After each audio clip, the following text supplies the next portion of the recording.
그리스도인들과 그리스도인이 아닌 사람들의 가장 큰 차이는 우리 안에 성령님이 계시느냐 그러지 않느냐의 차이인 거죠. 그러니까 교육이나 아니면 공부나 이런 것을 통해서 우리는 그리스도인의 그 겉모습을 쫓아갈 수 있는 건 누구든지 할 수 있는 부분입니다. 그뿐만 아니라 태어날 때부터 어떤 사람은 조금 더 선하게 태어나고 어떤 사람은 조금 더 악하게 태어나는 부분들도 있겠죠.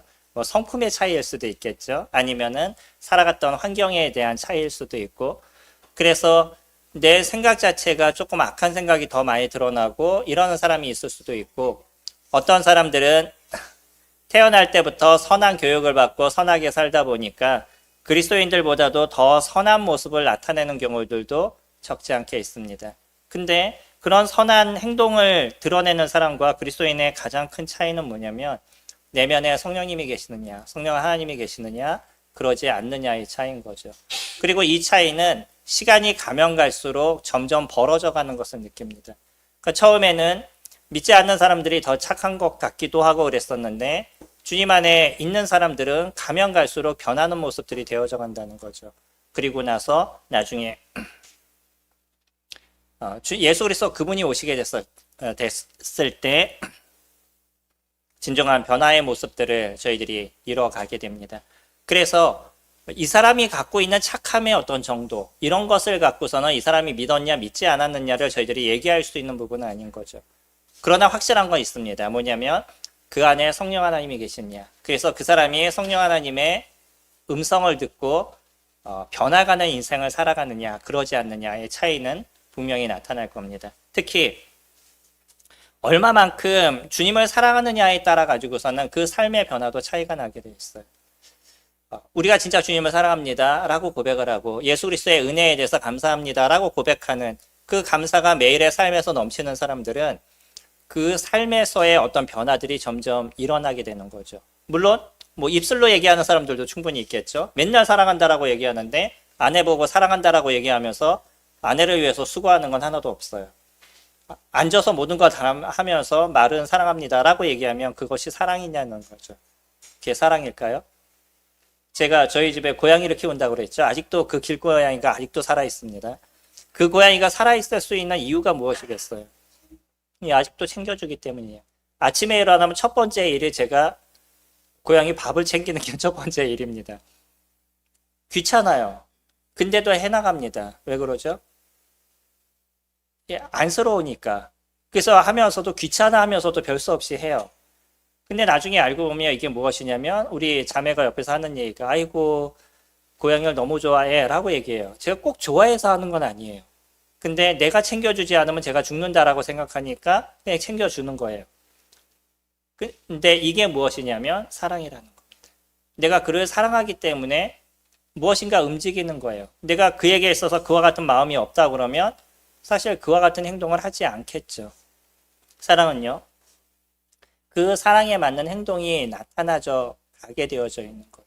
그러니까 우리가 예수 그리스도를 사랑합니다 라고 입술로 고백하는 사람들이 그 실질적으로 그리스도를 사랑하는 사랑의 어떤 행동이나 표현들이 나타나게 되어져 있는 거죠.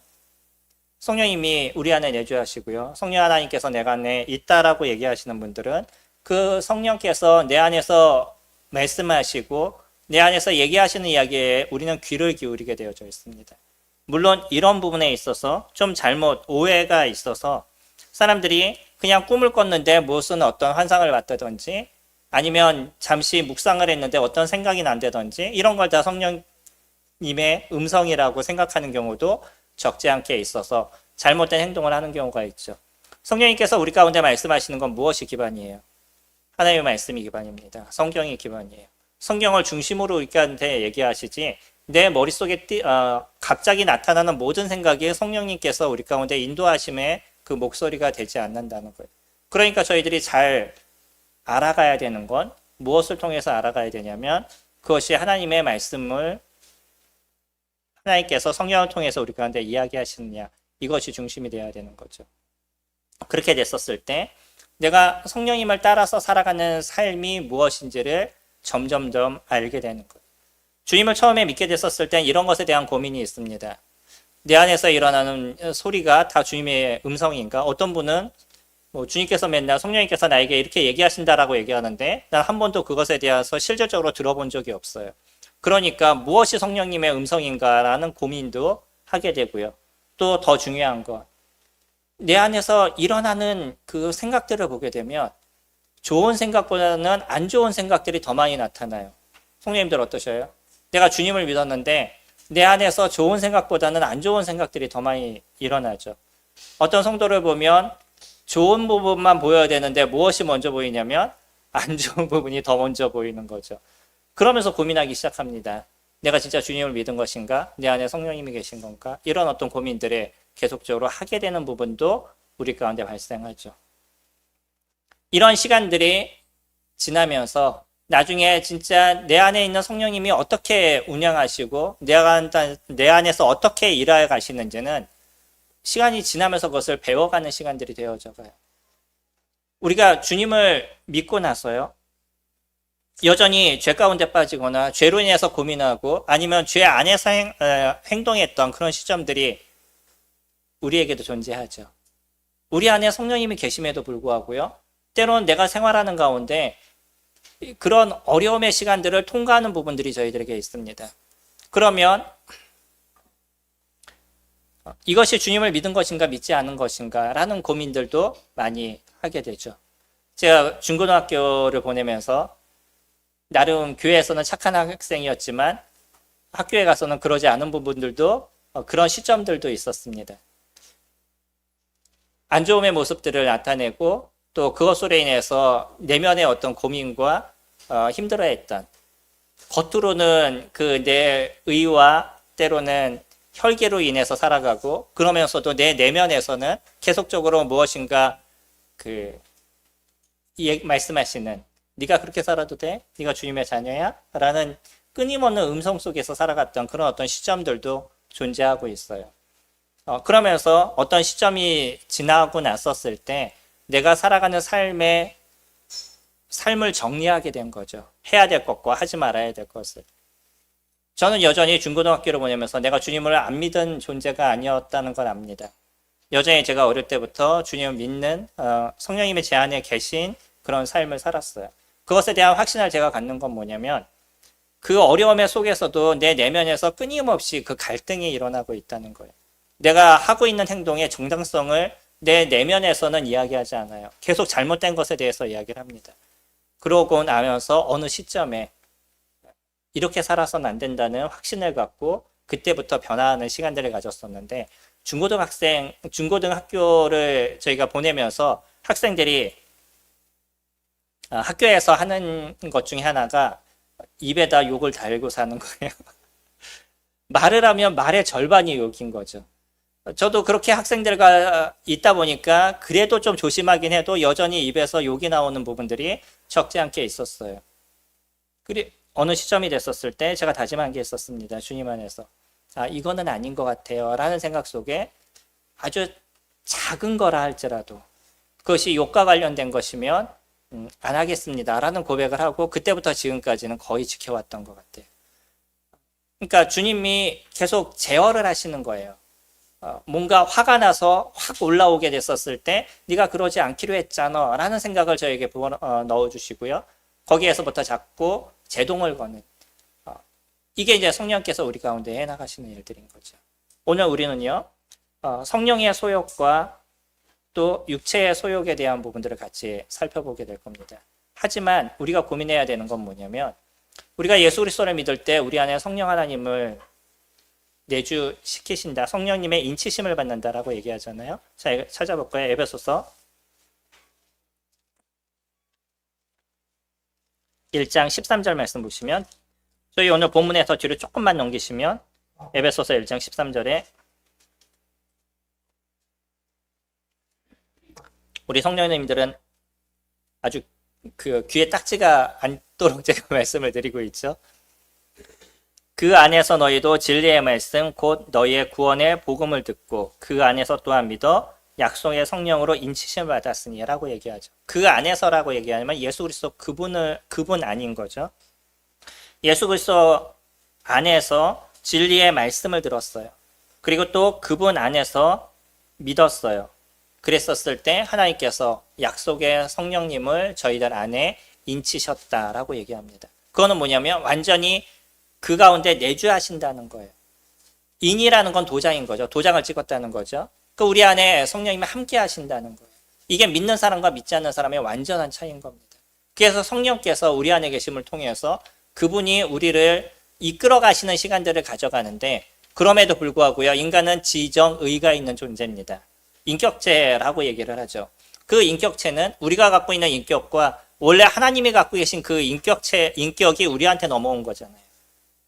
그래서 하나님께서 갖고 계신 그 지정의가 우리한테 넘어와서 우리도 인격적인 존재가 되고, 성령 하나님도 인격적인 존재요, 아버지 하나님도 인격적인 존재고, 그리고 예수 그리스도도 인격적인 존재인 거죠. 그래서 저희가 갖고 있는 지정의를 통해서 하나님께 나아가기를 원하신다는 거예요. 성령님이 저희 안에 계십니다. 성령님이 우리를 마음대로 조정하실 수 있으시겠어요? 없으시겠어요? 어떠시겠어요? 충분히 하실 수 있으시죠. 그런데 안 하십니다. 왜요? 우리가 인격적으로 하나님께 나아가기를 원한다는 거예요. 내가 갖고 있는 지식, 하나님에 대한 지식, 내가 갖고 있는 감정, 그리고 의지적으로 주님 앞에 나아가는 그런 삶이 되기를 원한다는 거예요. 그래서 우리 안에 있는 성령의 소욕이라고 얘기했었을 때, 성령 하나님께서 우리에게 해야 될 것을 알려주시고 가야 될 방향을 알려주시는 거고, 거기에 대한 방법, 그 행동은 누가 이루어야 되냐면 우리가 이루어야 된다는 거죠. 믿지 않는 사람들은요, 그러니까 삶의 방향이 자기가 원하는 것을 하게 되어져 있어요. 이게 완전한 차이입니다. 성령 하나님은 우리 내면에서 그리스도인들이 살아가야 할 방향과 하나님께서 원하시는 것이 무엇인지를 말씀을 통해서 저희들에게 알려주시는 일들을 이뤄 가신다 그러면, 믿지 않는 사람들은요, 그나마 자기가 알고 있는 도덕적인 것, 아니면 세상에서 생각했을 때 옳다라고 생각하는 것, 그것을 따라서 살아가게 되어 있는 거예요. 삶의 방향이 완전히 달라지게 되어 있습니다. 예수 그리스도를 믿는 그 순간에 우리에게 이 놀라우신 성령의 임재하심, 마태복음에서 얘기한 것처럼 임마누엘의 그 완전함, 하나님이 우리와 함께 계신다라는 이 완전함이 저희들에게 이루어져 있어요. 그래서 믿음이라는 건, 우리가 교회를 다닌다, 참된 믿음 안에 있다, 하나님의 자녀다라고 얘기했었을 때는 이것이 그냥 종교 생활과 얘기할 수 있는 거하고는 차원이 다른 겁니다. 종교 생활은 얼마든지 가서 마음이 편하고, 아니면 가서 좀 좋은 걸 할 수 있는, 무엇인가 그 신에게 무엇인가를 구할 수 있는 이런 것이 종교 생활이라고 얘기한다 그러면, 믿음이라는 것은 그리스도가 우리 안에 내주하시고 하나님의 자녀로서 살아가는 삶의 모습을 가져가고 있는 거예요. 성령 하나님께서 우리 가운데 내주하시고 그분을 따라서 인생을 살아가는 겁니다. 그러니까 세상에서 아무리 많은 사람들이 딴 얘기를 하고요, 기독교인들은 이렇게 해도 된다라고 얘기하고, 이번에 얘기를 들으면서, 어저께 얘기를 들으면서 기가 찬 얘기를 들었었는데, 반려동물도 천국에 간다는 얘기를 기독교에서 한다고 그러더라고요. 왜 그런 얘기가 나오겠어요? 전 처음 듣는 얘기였거든요. 왜 그런 얘기가 나오겠어요? 요즘 반려견이나 반려묘에 대한 것이 거의 자식이에요.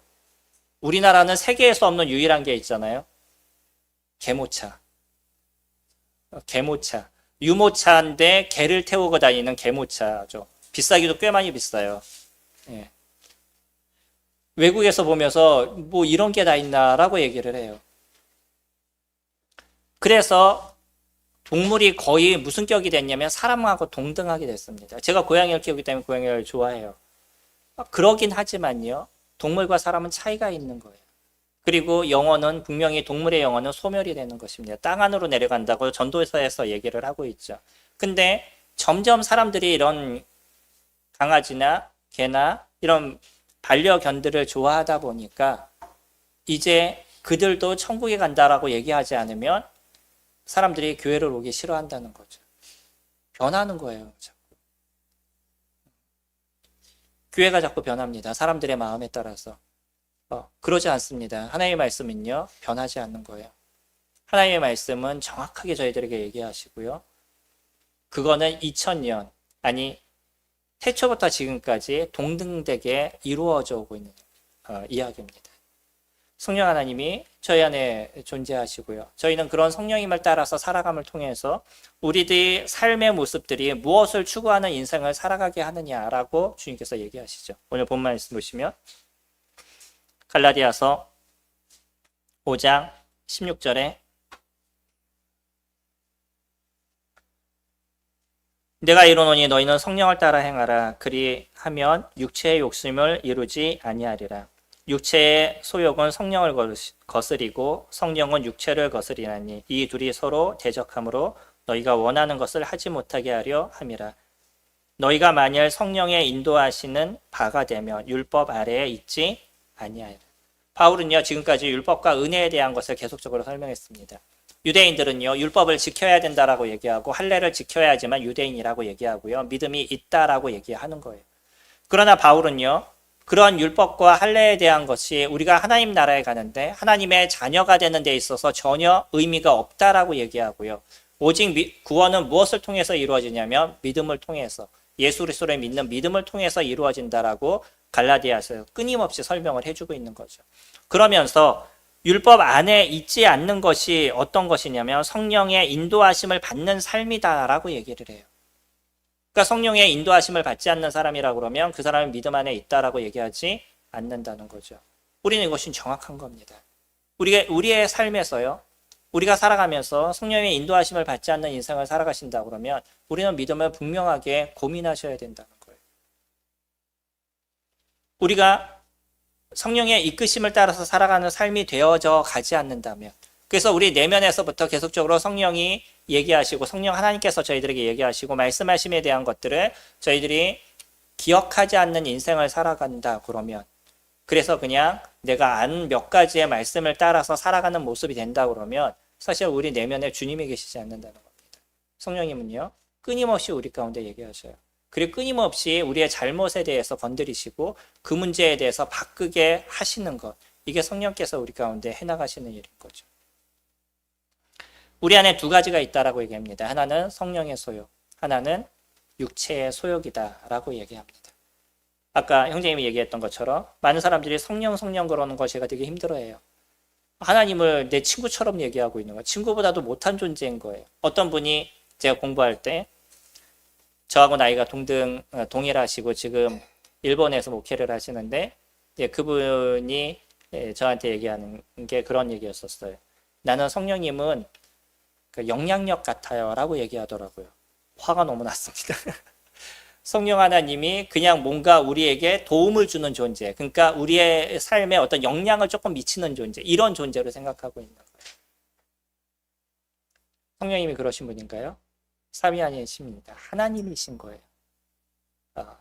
그 하나님께서 지금 우리 내면에 존재하시고 우리를 이끄시고 인도하심의 모습들을 가져가시는 거죠. 그러니까 성령님의 인도하심을 받지 못하는 삶을 산다 그러면 당연히 주님을 믿지 않은 사람의 모습이 되어져 가는 거죠. 우리들 내면에는 두 가지의 소욕이 있다라고 얘기하죠. 하나는 성령의 소욕이고요, 하나는 육체의 소욕이고요. 육체의 소욕은 왜 아직도 우리에게 존재하냐면 이 땅을 살아가는 데는 아직 우리는 완전해져 있지 않은 존재라는 거예요. 그래서 우리가 갖고 있는 죄성, 주님을 믿었어도 동일하게 갖고 있는 죄성이 그대로 우리는 존재하고 있어요. 거기에 무엇이 함께하고 있냐면 예수 그리스도를 믿음을 통해서 성령 하나님이 우리에게 함께 존재하고 있으니까 이 두 존재가 우리를 이끄는 일들을 이루어가죠. 예수님을 믿은 사람들은 어디에 음성을 듣는 삶을 살아가냐면 성령님의 음성을 듣는 삶을 살아가니까 자기 죄에 대한 죄책감, 힘든, 때로는 이것을 바꿔야 되는 어려움들, 이런 어떤 시간들의 통과가 매일의 삶에서 우리 가운데 일어나는 거예요. 그러나 그러지 않는 사람들은 나름대로 인간이 갖고 있는 양심과 도덕에 따라서는 살아가지만 자기가 갖고 있는 이 죄에 대한 한계를 갖고 있어요. 육체는요, 이 우리가 갖고 있는 육체라고 얘기하는 이 죄성은 엄청나게 강력합니다. 성령님들 어떠셔요? 내가 죄에 대해서 해결됐다라고 생각하는 그것이 완전히 해결이 되셨나요? 제가 예전에는 이 정도는 나 완전히 해결됐어 라고 얘기하고 거의 10여 년, 몇십 년 동안에 거의 그와 같은 잘못을 저지르지 않았음에도 불구하고 나중에 제 영성의 문제가 조금 생기면 그 해결됐다라고 얘기하는 것도 지금 다시 행하고 있더라고요. 이게 죄입니다. 죄가 엄청나게 강력한 거예요. 이것을 내가 이길 수 있다라고 얘기하거나 내가 이것을 잘 이겨나가고 있다라고 생각하는 건 착각인 거예요. 끊임없이 우리는 그래서 매일 무엇을 붙잡는 시간들을 갖냐면 성령 하나님을 붙잡는, 하나님의 말씀을 붙잡는 그런 인생을 저희가 살아가게 되는 거죠. 그러면서 우리가 갖고 있는 죄를 이겨가는 시간들을 가져가는 거예요. 왜 우리가 매일 말씀을 읽어요? 매일 말씀을 보는 이유가 뭐냐면 내가 누구에게 전하기 위해서 아니면 뭐 말씀을 설교를 하기 위해서 그래서 말씀을 보시나요? 그렇게 말씀을 보시면 큰 문제가 발생합니다. 말씀을 매일 아침에 보실 때 나의 삶을 비춰보시는 거예요. 그러니까 나의 모습에서 무엇을 바꿔야 되는지, 나의 어떤 생각의 인지에 무엇을 변화시켜야 되는지를 우리는 매일 말씀을 보면서 생각하는 거죠. 그러면서 그것을 갖고 하루를 살아가는 인생을 저희들이 살아가잖아요.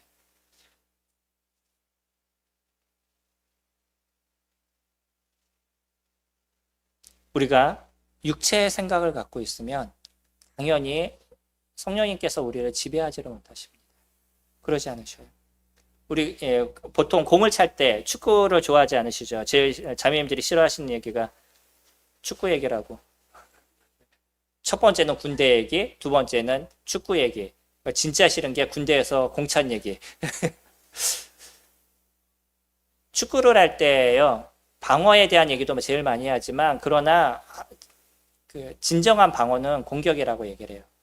공격을 잘하면 그들은 방어만 하기 때문에 우리가 방어를 해야 될 이유가 없어지는 거죠. 성령님을 붙잡으면요, 자연스럽게 성령 하나님의 음성을 듣다 보니까 죄성에 대한 것을 버려가는, 이 육체에 대한 것이 우리를 지배하지 못하는 모습들이 되어져 가는데, 내가 육체적인 것을 생각을 해요. 그러면서도 그래도 주님 안에서 이렇게 살아야지라고 고민하면 나의 생각은 이미 어디에 놓여 있냐면 육체적인 것에 놓여져 있는 거예요. 내 생각은 이미 좋은 집을 사야 되고 더 많이 놀아야 되고 건강해야 되고 이미 내 생각이 거기에 집중되어져 있어요. 그러면 하나님의 말씀이 나에게 들릴까요? 하나님은 여기에서 무엇을 도와주실까? 이 정도밖에 생각이 되죠.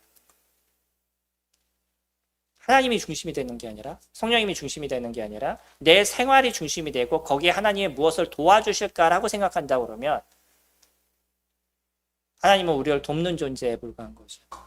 그래서 찬양 중에 제가 그걸 싫어한다고 그러잖아요. 그거 말씀드렸잖아요. 하나님은 너를 돕는 자, 이런 찬양이 있잖아요. 물론 그러시는 분이지만 하나님은 우리가 섬기는 존재인 거고 하나님을 높이는 존재인 거지, 그분이 우리를 돕는 존재라고 생각하면 이미 나보다 하나님은 내 발밑에 있는 거예요. 이런 생각을 갖고 있으면 당연히 우리가 이 죄성을 이기는 시간들이 되어져 가지 않죠. 죄에 짓눌린 인생을 살게 되고요, 육체의 소욕이 우리를 지배하는 인생을 살아갈 수밖에 없는 거예요. 둘 중에 하나죠. 거기에 지배를 받으면서 마음속에 계속적으로 이렇게 살면 안 되는데 라는 고민을 하거나, 그러나 또 하나는 진짜 주님을 믿지 않았거나, 이런 모습이 되어져 있는 거죠. 육체의 소욕에 대해서는 아주 단순히 정확하게 얘기합니다. 보시면 19절에 육체의 일은 분명하니 곧 음행과 더러운 것과 호색과, 첫 번째 얘기하는 건 성과 관련된 이야기입니다. 요즘 시대를 보면 사람들이 가정에서 벗어난 어떤 성적인 부분들을 너무 미화시키는 부분들도 있어요. 불륜에 대한 것을 미화시키거나 아니면 결혼하기 전에 어떤 혼전 관계를 그거를 갖다 미화시켜서 그것이 더 좋은 것처럼 얘기하거나, 이거에 대한 죄성은, 이거에 대한 죄가는 주님께서 분명히 받으신다는 거예요. 여기는 생명과 관련된 겁니다. 하나님께서 이 성과 관련된 것은 가정이라는 딱 그 안에 테두리에 모아두신 거예요. 거기서 우리에게 누릴 수 있는 은혜를 주님께서 주신 거지, 여기서 벗어나는 모든 것들은 잘못된 것이라고 얘기하고 있죠. 성경에서 이와 같은 얘기가 잘 많이 나오는 이유는 당시에는 이게 비일비재했었어요. 지금 우리가 살아가는 시대보다 훨씬 더 그때는 심각했었습니다. 그래서 이런 문제에 대해서 끊임없이 얘기해주고 있는 거예요. 근데 지금 시대도 점점 그와 같은 모습으로 흘러가고 있는 거죠. 우리나라도 많이 변해가고 있어요. 이것을 인권이고 뭐 사람의 어떤 자기의 권리에 대한 것처럼 얘기하지만 하나님은 분명히 그것을 막아주시겠다는 거예요. 그러니까 세상에서는 이것에 대해서 아무리 이해할 수 있다라고 얘기해도요, 하나님 안에서 이것이 이해가 되지 않는다는 거죠. 그리스도인들은 정확하게 지켜야 될 것이 있습니다. 그 음행과 관련된 거예요. 그래서 특히 청년들도 자기의 몸 관리를 잘 해야 될 필요가 있습니다. 이거는 나중에 그 사람에게 있어서 어려움의 문제가 분명하게 있어요. 두 번째를 얘기할 때 20절에 우상 숭배와 주술과 원수 맺는 것과 당짓는 것, 분열, 이단과 같은 얘기를 합니다. 뭐와 관련된 거냐면 우상 숭배와 관련된 거죠. 당연하죠. 우상 숭배에 빠져 있다 그러면 하나님을 버린 모습이 되어져 가는 거죠. 우리나라도 이것 때문에 힘든 부분이 있잖아요. 제사의 문화에 대해서 어려운 부분들이 있는 거죠. 시간이 지나시면 이것이 잘 정리가 되셔야 됩니다. 내가 하나님을 섬기는 존재예요. 그러면 여기서 생기는 조금의 어려움의 문제가 있다 할지라도 분명히 제사와 관련된 것들도 잘 정리하실 필요가 있으신 거죠. 지혜롭게 하실 필요가 있는 거예요. 어떠면 우리에게 있어서 어떤 음행이라든지 아니면 우상숭배라든지 이단이라든지 이런 것은 조금 먼 부분이 될 수도 있을 겁니다. 그러지 않으시나요? 성도님들 중에 뭐 이단에 빠져 있거나 아니면 그 우상숭배에 빠져 있거나 이러신다 그러면 문제가 진짜 크신 거죠. 내가 맨날 점 보러 다닌다든지 이렇다 그러면 큰 문제가 있으신 거죠. 왜냐하면 나는 하나님보다 누가 더 귀한 존재로 보이냐면 점치는 사람이 더 귀한 존재로 보이는 겁니까? 그거는 내가 하나님을 섬기고 있다라고 얘기하지 않는 거죠. 주님이 당연히 저희 안에 있지 않은 거죠. 근데 저희들이 고민하는 부분들은 또 어떤 것이 있냐면 시기와 분냄과 투기. 21절에 투기와 술 취함과 방탕함과 또 그와 같은 것들이라 라고 얘기합니다. 우리에게도 쉽게 빠질 수 있는 것 중에 하나가 시기, 분냄, 투기 이런 것들인 거죠. 이건 사람과의 관계 속에서 나타나는 거고 우리들도 알지 못하는 가운데 순간적으로 드러나는 감정에 대한 부분인 거죠. 내가 감정이 안 좋아지면 나도 모르게 나타난 분냄이라든지 아니면 다른 사람에 대해서 다른 사람이 갖고 있는 걸 시기하는 부분들. 그냥 다른 사람이 갖고 있는 부러워하는 것과 시기는 다릅니다. 부러워하는 건 아이고 저 사람이 갖고 있어도 좋겠다라고 생각하는 거라면 시기하는 거는 그 사람 자체를 미워하게 되어져 버리는 거예요. 그리고 여기서 조금 더 나가서 투기라고 얘기하면 이 사람이 갖고 있는 것을 빼앗으려고 하는 거죠. 어떤 사람이 좋은 은사를 갖고 있어요. 내가 어떻게 하든 쟤를 이길 거야. 제자리를 내가 뺏을 거야. 물론 우리 교회는 피아노 치는 거 서로 싫어하지만 어떤 사람이 피아노 잘 치고 있으면 내가 저 자리 뺏을 거야. 예전엔 그런 분도 있었어요. 다른 사람이 피아노 치는 자리를 난 뺏기를 원해서 끊임없이 그걸 요구했던 분이 있었었는데 이런 것을 투기라고 얘기합니다. 어떤 분이 말씀을 잘 전해요. 그것을 뺏으려고 노력하거나 어떤 사람이 하고 있는 섬김이 잘하는데 그 자리를 뺏으려고 노력하거나 우리는 이런 것에 대해서 서로 칭찬해주고 위해주고 격려해줄 수 있는 존재잖아요. 그런 일을 안 해도 우리는 충분히 내가 갖고 있는 은사, 성령님께서 나를 이끄시는 그 은사를 통해서 교회를 섬길 수 있는 게 너무나 많잖아요. 저는 교회를 보면요. 제가 지금 하고 있는 일을 하지 않아도 얼마든지 넘쳐나는 게 교회 일이라고 좀 보여져요. 찾아보면 엄청 많아요. 못하고 있는 거지. 그 많은 일들을 우리는 부족한 걸 해나가는 존재잖아요. 어떤 사람이 해나가고 있는 걸 굳이 나도 그 자리에 쓰려고 노력하는 것이 아니라 그러지 않아도 부족한 걸 채워갈 수 있는 게 충분히 우리가 그리스도인들이 이뤄갈 수 있는 일들인 거죠. 근데 투기하기 시작하면요. 난 자꾸 그거를 얻으려고 그래. 그거를 갖지 않으면 어려워져요. 분냄은 제가 이것 때문에 너무나 힘들어요. 해결되지 않는 분이. 여전히 싸우고 있고요. 여전히 이것 때문에 힘들어하고 있고 예전에 이것 때문에 어려움도 많이 당했었고요. 그나마 조금씩 좋아져 가고 있는 거예요. 그나마 조금 나아져 가고 있는 거. 그래서 이 분냄에 대한 것을 해결하기 위해서 끊임없는 생각을 하는 겁니다. 그 생각이라는 건 뭐냐면 지성이죠. 하나님의 말씀으로 자꾸 채워가는 거예요. 그리고 다른 사람을 생각할 때 그 사람을 소중한 사람으로 자꾸 인지하는 거예요. 그리고 누구든지 그런 실수를 할 수 있는 것, 나도 그런 존재이기 때문에 그 사람도 실수를 할 수 있는 존재라는 걸 나는 생각하는 거예요. 그렇게 되면 나에 있는 감정에 좀 극하게 올라오는 감정을 해결할 수 있는 부분들이 저희들에게 생기는 거죠. 내가 저 사람을 사랑하지 않아요. 그럼 당연히 감정이 올라오죠. 근데 진짜 소중한 사람이라고 생각하면 어려움의 문제가 있어서도 그걸 수용하고 받아줄 수 있는 그런 마음이 저희들에게 열리잖아요. 이거는 우리가 계속적으로 싸워가고 이뤄가는 겁니다. 그래서 어떤 문제에서 내가 혹시 실수했었어요. 잘못했었어요. 그러면 주님 앞에 기도하고 또 당사자에게 가서도 미안하다라고 얘기하고 그러면서 하나님 앞에서 이것을 해결해 나가는 시간들을 우리는 가져가는 거죠. 이게 성령 하나님이 우리에게 존재하시는 사람들의 모습인 거예요. 그것을 모른 척하고 가만히 있는 것이 아니라 이 문제를 하나님 앞에서 해결하기 위해서 끊임없는 기도와 노력과 수고가 우리 가운데 일어나는 거예요. 이게 그리스도인들이잖아요. 또 술 취향. 우리는 이런 부분에 있어서 그렇게 고민하지 않지만 술을 드셨던 분은 해결하기 어려우시잖아요. 담배를 태우셨던 분이 담배를 끊는 게 힘들죠. 진짜 독하다라고 얘기하잖아요. 담배를 끊는 게 얼마나 힘들면 독하고 이런 사람하고는 돈거래도 하지 말아라라고 얘기할 정도로 독하다라고 얘기해요. 그만큼 힘들다라는 거죠. 근데 믿음 안에서 시간이 지나면서 이런 것들을 자꾸 해결해 나간단 말이에요. 그리스도 안에서. 술 취향? 여기에 대해서는 끊임없이 기독교인들도 이걸 합리화시켜요. 뭐 이 정도는 술 취한 게 아니에요. 나는 뭐 10잔을 먹어도 안 취해요. 근데 그 사람이 운전했어요. 그게 음주운전이에요, 아니에요? 본인은 안 취했대. 근데 걸려야 안 걸려요? 그 걸리는 게 10잔 먹으면 어떻게까지 되시는지 아셔요? 예, 정지에다 구속까지 될 수도 있어요. 사고가 나면 구속까지 됩니다. 그건. 조심하셔야 되는 거예요. 이거는 그래서 그 음주운전의 기준이 뭔가 하고 찾아봤더니 소주 한 잔이더라고요. 나는 아무 문제 없대. 근데 소주 한 잔만 마시면요, 음주운전에 걸려요. 이게 세상의 법이에요. 그럼 하나님의 법은 어떻겠어요?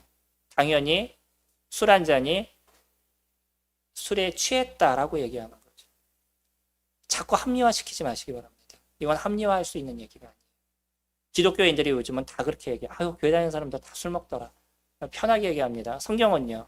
그 사람들이 아무리 그런 얘기를 해도요. 성경은 우리에게 무엇을 얘기해주고 있어요? 술 취하지 말라라고 얘기합니다. 그래서 저희들은 내가 좋아하고 내가 원하는, 내 육신이 원하고 육체가 원하는 기호가 있다 할지라도 이것이 하나님께서 금하셨다고 그러면 그것을 해결해 나가기 위한 끊임없는 노력과 수고가 이루어져 가는 것들. 이것이 그리스도인들인 거예요. 믿지 않는 사람들이 이것을 하려고 봐요. 이게 얼마나 힘드시겠어요. 이것을 만들려고 노력해 보셔요. 제가 믿음의 생활을 하면서 제일 힘든 게 이러한 육체적인 부분인 거예요. 나의 소욕을 끊는 것이고 죄성을 끊어가는 것이고 이것이 너무나 힘들고 어려움의 시간들인 거죠. 여전히 우리는 오늘도 그 싸움을 하고 또 내일도 저희들은 그 싸움을 할 거예요. 하지만 그럼에도 우리는 무엇이 더 중요한 거냐면 성령 하나님이 우리들 안에서 일하시고 그분이 우리를 이끄시고 우리를 도우시는 그 손길이 너무나 놀랍고 큰 것을 저희들이 알기 때문에 조금 내가 기호적으로 원하는 것들이 있다 할지라도 그런 것들을 버려가는 인생을 살아가는 거죠. 21절에 정확하게 저희들에게 얘기해 주신 게 투기와 술 취함과 방탕함과 또 그와 같은 것들이라. 전에 너희에게 경계한 것 같이 경계하노니 이런 일을 하는 자들은 하나님의 나라를 유업으로 받지 못할 것이요 라고 얘기해요. 자기가 이런 잘못을 저지르면서 양심의 가책을 느끼지 않아요. 이것을 문제화시키지를 않아요. 잘못이 없다라고 얘기하고 당연하다라고 생각해요. 이런 사람들의 모습에서는요, 하나님의 기업을 주지 않겠다는 거예요. 다시 얘기하면 하나님 나라를 갈 수 없다는 거겠죠. 우린 너무나 단순하게 얘기하지만 그러나 성경은 명확하게 저희들에게 얘기해주고 있습니다. 내가 죄가 없었으니까 하나님 나라에 갈 수 있다고요? 성경은 그렇게 얘기하지 않아요. 네가 예수 그리스도가 너희 안에 계시느냐, 성령이 너희 안에 계시느냐. 그래서 너희 안에서 성령 하나님을 붙잡는 그분을 의지하고 그분이 너의 주되심을 고백하는 그런 인생을 매일에 살아가느냐. 저희들에게 그것을 얘기해주고 있는 거죠. 그러니까 우리의 삶이 변하지 않을 수가 없잖아요. 그리스도 안에서. 그리고요, 22절에 오직 성령의 열매는 여기에서 우리가 이제 소위 얘기하는 성령의 열매라고 얘기하는 그 9가지를 저희들에게 설명해 줍니다. 저희가 9가지를 다 얘기할 시간도 없고요. 몇 가지만 살펴보면 또 몇 가지를 조금 축약해서 저희들이 얘기할 수 있는데 오직 성령의 열매는 사랑과 희락과 화평과 오래 참음과 자비와 양성과 충성과 온유와 절제다라고 얘기합니다. 대부분의 모든 건 사랑이나 하나로 다 통일될 수 있죠. 다른 사람을 사랑해요. 그럼 그 사람을 위해서 내가 무엇인가 수고해 주지 않으시겠어요? 데살로니가전서에서 제가 살펴본 것처럼 사랑에는 무엇이 있다고요? 수고가 있다라고 얘기합니다. 내가 다른 사람을 사랑하는데 수고하지 않아요. 내가 아내를 사랑하는데 아내를 위해서 어떤 수고가 없어. 남편을 사랑하는데 남편에 대한 수고가 어떤 것이 일어나지 않아요. 이건 사랑이 아닌 거예요. 억압인 거고 그 사람에게 가스라이팅을 하는 거지. 진정한 사랑은요, 그 사람을 위해서 움직이게 되어져 있어요. 무엇인가 수고하게 되어져 있는 거예요. 우리가 교회를 사랑하고요, 예수 그리스도를 사랑하셔요. 우리가 예수님을 사랑한다라고 고백했을 때 주님을 위한 행동이 우리에게 나타나는 거죠. 누군가를 섬기는 모습들이 드러나고, 주님이 얘기하신 것처럼 네가 나를 섬기는 것은 내 주변에 있는 그 사람들을 섬긴 것이다. 그 사람들을 섬긴 것이 곧 나를 섬긴 거라고 주님이 마태복음에서 얘기하고 계시죠. 우리 주변에 있는 사람들을 돕고 그 사람들이 영적으로 성장하도록, 아니면 그 사람이 주님을 믿도록 그 일들을 이뤄가는 것들을 주님은 네가 나를 섬겼다라고 얘기합니다. 믿음은요, 그러니까 우리가 사랑한다라고 했을 때, 예수 그리스도의 사랑이 우리에게 있다라고 얘기했을 때 그 사랑을 주변 사람들한테 펼칠 수 있는 힘이 생기는 거예요. 예수 그리스도를 사랑하는 사랑이 크시면 크실수록 주님을 위한 일들을 더 많이 하시게 될 겁니다. 내가 제 아내를 사랑하면 사랑할수록 제 아내를 위해서 수고하는 일들이 많아져가요. 저희 자매가 저를 사랑할수록 저를 위해서 수고해주는 일들이 더 많아져가요. 어저께도 우리 아들이 쓰고 있었던 그 이어폰을 우리 자매가 줬어요. 그래서 자매가 쓰려고 막 준비하다 나를 보더니 당신이 쓰실래요? 그러더라고요. 그냥 봤었을 때 내가 더 필요할 것 같으니까 나보고 쓰라고 얘기하더라고요. 그게 그냥 나오겠어요? 자기가 더 쓰고 싶은데. 사랑하니까 나오는 행동이죠. 우리가 주님을 사랑해요. 그러면 주님을 위한 어떤 행동들이 나타나게 되고 그것을 이뤄갈 수 있는 부분들이 이루어져 가죠. 그 속에서 우리에게 기쁨이 드러나고요. 또 화평하는 모습들이 나타나고 자비가 나타나고 양선이 선함이죠. 선함이 드러나고 이런 일들이 자연스럽게 우리 가운데서 나타나는 모습들이 되어져 가죠. 한번 생각해 보셔요. 성령님들 안에서 어떠한 성령의 열매가 맺어져 가고 있는지. 우리는 스스로 나를 생각해 보면 내 안에서 맺어져 가고 있는 이러한 성령의 열매가 무엇인지를 저희는 기억할 수 있을 거예요. 우리가 또 살펴볼 수 있는 것, 오래 참음.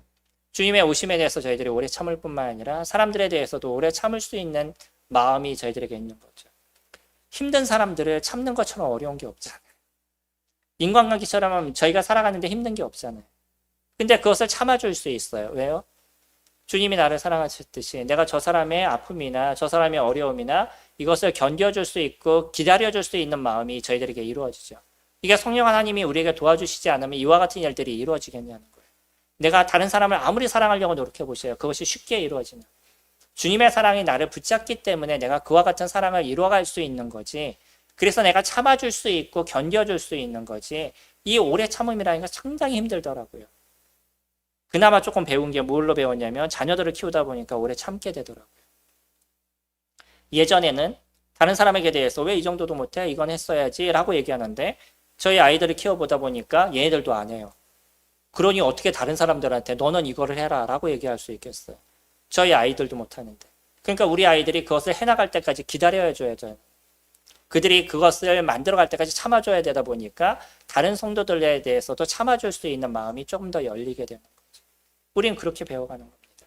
그러면서 우리 안에서 이루어지는 성령의 열매와 함부로 남에 대해서 얘기하지 않는 것들이 이루어져 가고 위에서 기도해주고 그 사람이 잘 성장할 수 있도록 함께 마음을 써주는 그러한 일들이 우리 안에서 계속 나타나게 되는 거예요. 그리고 또 여기에는 함께 얘기할 수 있는 게 절제가 되겠죠.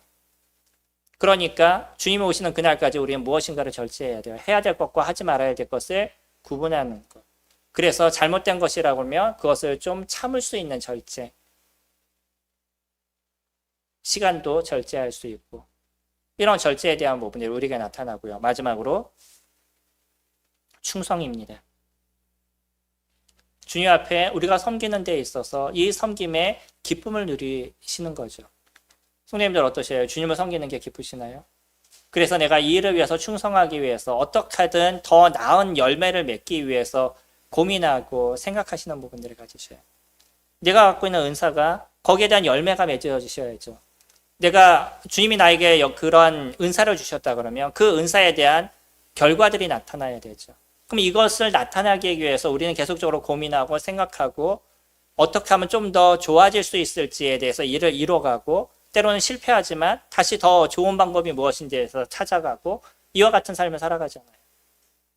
찬양을 하더라도 그 찬양이 조금 더 성도님들에게 유익이 되도록 하나님께 은혜가 되도록 어떻게 하면 좋을 건지에 대해서 고민하고 이런 것들이 충성인 거죠. 저희는 저에게 맡겨진 것에 대해서 어떻게 주님 앞에서 잘 이루어갈지에 대해서 고민하는 존재들인 거예요. 이게 성령의 열매입니다. 믿음 안에 있다 그러면 우리는 이런 것들이 하나씩 하나씩 맺어져 가게 되어져 있어요. 이거는 어디서부터 시작이 되냐면 동기에서부터 시작이에요. 동기가 예수 그리스도 그분을 위한 것이기 때문에 동기에서부터 시작이 돼서 과정과 결과까지 다 그리스도 안에서 만들어져 가는 거예요. 우리가 빌립보서에서 살펴봤던 것처럼 어떤 사람은요, 복음을 전하는데 자기 유익을 위해서 복음을 전했던 사람이 있어요. 바울을 내가 제칠 거야. 이제 바울보다 더 나은 복음을 내가 전할 거야. 라고 했던 사람들이 있습니다. 그 사람들은 동기가 잘못됐어요. 물론 바울은요, 어떻게 전하든지 예수 그리스도가 전해지면 자기는 만족하겠다는 거. 이건 바울의 입장인 거죠. 하나님 보실 때는 어떨까요? 그 사람에게 나타난 결과를 보면 너 수고했어 라고 얘기하시겠어요? 그러지 않습니다. 그 사람이 갖고 있는 동기가 중요한 거예요. 우리가 주님을 섬기는 데 있어서 동기가 중요합니다. 하나님을 위한 것이 되셔야 돼요. 우리가 교회를 위한 거다라고 했을 때 교회를 위한 거의 중심은 하나님 중심이어야 된다는 거예요. 단지 많은 사람들이 얘기하는 그냥 교회가 커지기 위한, 교회가 좋아지기 위한 이것을 위해서 우리가 노력한다면 왜 필요 없는 것에 우리들의 인생을 투자를 해요? 저희가 그럴 필요가 없습니다. 우리는 하나님을 섬기기 위해서 교회를 섬기는 거예요. 이것이 하나님이 좌정하시는 것이고 성도님들 각자가 하나님의 자녀임을 우리가 고백하고 우리 스스로가 예수 그리스도의 몸임을 우리가 인지하기 때문에 교회를 위해서 섬깁니다 라고 얘기하는 동기를 갖고 있는 거지, 그냥 세상 사람들이 얘기하는 우리 교회가 커지기 위해서, 우리 교회가 어떻게 하기 위해서, 우리는 그것을 위해서 섬겨가지 않습니다. 23절에 온유와 절제니 이 같은 것을 금지할 법이 없다라고 얘기하죠. 24절 그리스도 예수의 사람은 육체와 함께 그 정욕과 탐심을 십자가에 못 박았느니라. 만약 우리가 성령으로 살면 또한 성령으로 행할지니 헛된 영광을 구하여 서로 노엽게 하거나 서로 투기하지 말지니라. 우리는 헛된 영광을 위해서 살아가지 않습니다. 우리 안에 성령님이 계신다 그러면 우리는 하나님의 영광을 위해서 살아가는 것이고, 하나님의 그 이름이, 예수 그리스도의 그 이름이 우리 주변에 널리 퍼지게 하기 위해서 우리가 이와 같은 일들을 이뤄가고 있는 거죠. 그래서 우리가 성령님들을 만날 때 성령님들 안에서 이루어지는 그 성령의 역사와 그분이 섬기는 삶이 아름답게 이루어져 가게 하기 위해서 우리는 함께 수고해 나가는 거예요. 함께 노력해 나가는 거고, 자기 이익을 위해서 살아가는 그런 존재들이 저희들이 아닌 거죠. 예수 그리스도 그 분을 믿는 순간부터 우리는 다른 사람을 위해서 어떠한 삶을 살아갈지, 우리 주변에 있는 사람들을 어떻게 유익을 줄지 그것을 만들어가는 존재인 거예요. 만약에 이곳에 믿지 않는 사람이 존재한다면 자꾸 분란을 일으키는 거예요. 자기중심적으로 얘기를 하고 자기의 필요만을 얘기를 하고, 그러다 보니까 주변에 있는 사람이 힘들게 되고 어렵게 되어져 가는 거죠. 의외로 소위 얘기하는 것처럼 그 맑은 물에 시냇물이 더럽혀지는 건 미꾸라지 한 마리 때문이다 라고 얘기하잖아요. 한 사람의 잘못된 모습이 온 세상을 힘들게 만들어요. 우리가 지금 우리나라를 보면서 느끼고 있는 거잖아요. 한 사람의 잘못이 얼마나 많은 사람들에게 고통을 주고 있는지. 교회도 마찬가지입니다. 그래서 우리는 스스로가 내가 믿음 안에 있는지를 살펴야 되고요. 그 믿음을 어떻게 이루어갈지에 대해서 생각해야 되고, 내가 그 속에서 잘못한 것이 있다 그러면 주님 앞에 내려놓고 기도하고 회개하는 모습과 그것을 통해서 더 새로워져가는 성령의 인도하심을 받기 위한 끊임없는 매달림이 우리에게 있어야 되는 거죠. 분노와 투기는 자기 연민입니다. 나를 더 드러내기를 원하고 내 욕심을 채우기 원하는 거예요. 그러나 성령의 열매는요, 나눠주고 베풀고 그 사람을 세우기 원하는 것. 이게 성령의 열매인 거죠. 우리 성령님들 삶에서 아름다운 성령의 열매가 계속 맺어져 가고 있는 것에 대해서 감사가 됩니다. 우리 스스로가 계속적으로 그것을 살펴보시고 어떤 열매가 더 맺어져야 되는지, 어떤 열매가 나에게 더 나타나야 되는지를 체킹해 보시고 그것을 만들어 가시기 바랍니다.